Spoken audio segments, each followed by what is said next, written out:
So I just rewatched Boast, and, well, it was certainly something. The episode opens with Twilight experimenting with all new spells. Apparently, she knows 25 different spells. Wow! Twilight then goes outside to see that there's a new unicorn in town. The great and powerful Trixie. Trixie claims to be the best unicorn ever, and proceeds to show off her talent of making fireworks.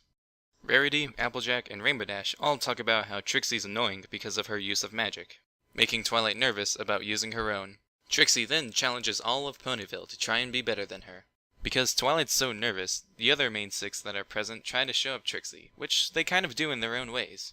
Applejack does some sweet rope tricks, Rainbow Dash dashes a rainbow, I guess, and Rarity dresses up all fancy. Instead of doing anything better than them, though, Trixie just makes a fool of each of her opponents.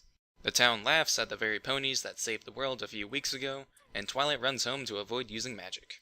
And thus begins my main issue with the episode, Twilight's distinct lack of doing anything. Sure, I can understand her being nervous about using magic to an extent, but when Trixie has bested all of her friends, and they need someone with magic as expansive as Twilight's, she still does nothing.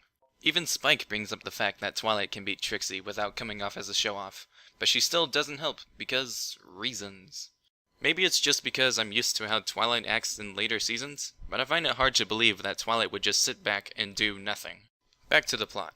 After the show, Snips and Snails, two ponies who adore Trixie for no other reason than she says she's great, try to prove how cool she is to Spike by luring an Ursa Major to Ponyville. Trixie's slain an Ursa before, so it's cool, right? Well, surprise! It turns out she lied about dealing with an Ursa. Oh, how unexpected. Thankfully, Twilight's been studying, and she's ready to take it down. She uses the wind to create a melody from grass to soothe the Ursa, and then dumps out the town's water supply and replaces it with milk and gives it to the Ursa, and then carries it back to the Everfree Forest? Huh. Grass melodies. I understand the milk and pouring out the water and all, but I don't think grass works that way. This unrealistic moment is really taking me out of the magical talking horse show. Well, anyway, the night is saved, Trixie runs off to be homeless somewhere, the main six tell Twilight that they're okay with her using her magic, and Twilight writes a letter to Princess Celestia. I remember really liking this episode the first time I watched it, because I found Trixie to be absolutely hilarious, which still holds true.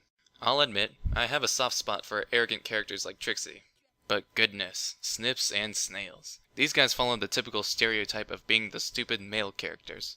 As you might expect, they're gullible, and their decision-making abilities aren't exactly top-notch. At least Gilda didn't always act one way towards everyone the entire time. With Snips and Snails, you can't really say much else about them other than that they're gullible and stupid. This is an episode that I really, really wanted to enjoy. I could look past Snips and Snails being uninteresting, because Trixie and the Ursa more than make up for that.